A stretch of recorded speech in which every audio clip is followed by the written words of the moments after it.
Então, gente, continuando, lá no vídeo deu uma pausa, só que dá para vocês ouvirem, tá? Até onde foi, dá para ouvir. Então eu vou continuar nesse próximo vídeo que deu problema, que de repente parou, tá?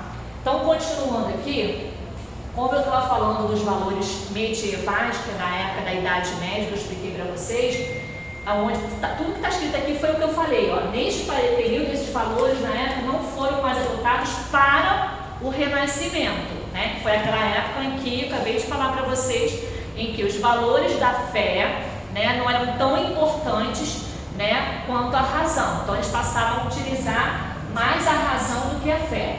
Onde Deus era o centro de tudo. O que significa o Deus o centro de tudo? Teocentrismo, ok? Então, se lá na prova caiu o que é teocentrismo, é Deus o centro de tudo. Então, na época medieval da Idade Média, Deus era o centro de tudo. Já no Renascimento, o homem sendo o que, gente? O centro de tudo, tá? Ou seja, onde entra o antropocentrismo, tá?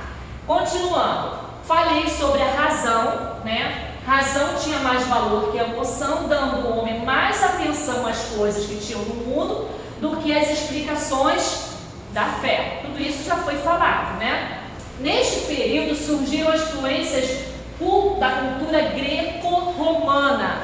É aquela parte em que eu falei com vocês, né, que na parte do Renascimento, já que houveram tantas transformações, né, tantas descobertas, é onde foram criadas, né, as esculturas, as pinturas, né? Então, nessa parte aqui é onde houve essa influência da greco-romana, ou seja, são esculturas inspiradas, né, na Grécia e romana, tá? E tudo assim, hoje, para a gente falar a verdade, tudo hoje não se cria, tudo se copia, né? A única coisa que se faz é o quê? Transformações dentro das obras. Naquela época, as obras eram mais rígidas, né? Às vezes, vocês podem observar que se você pegar, né, uma escultura da época, né, grega, né, ou então egípcia, vamos começar da parte egípcia, as esculturas eram retas, elas não tinham movimentos.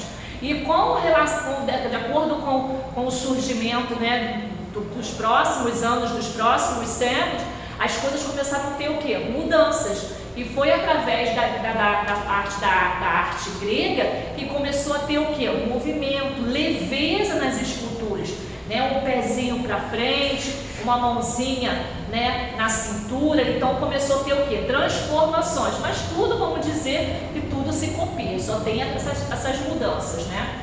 Então foi nesse período que surgiram novas influências. E desenvolvendo-se para a pintura, a arquitetura e a escultura que eu acabei de falar.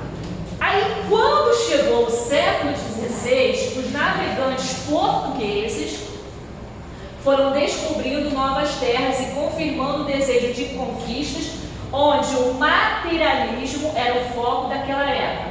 Com isso, iniciou-se o comércio e a formação do capitalismo. Aí, ou seja, começaram a ter o quê? A entrada do comércio, né? Capitalismo significa o quê? Dinheiro, né? Então tudo se fazia em troca de quê? De dinheiro, em troca de a mercadoria mais dinheiro, tá? Então nessa parte aqui. Aí foi nessa época, né, que aí surgiram os grandes navegantes, e um desses grandes navegantes, o comandante dessa navegação foi quem? Botei aqui, ó. Cadê? Vou botar uma partezinha, Pero Vaz de Caminha tá ali. Eu botei alguma parte aqui. Daqui. Acho que eu não botei Vasco da Gama aqui, não botei. Né? Vasco da Gama, ele foi um grande comandante. Antes de eu explicar essa parte, Luís Vaz de Camões, ele foi um grande autor, né, do classicismo.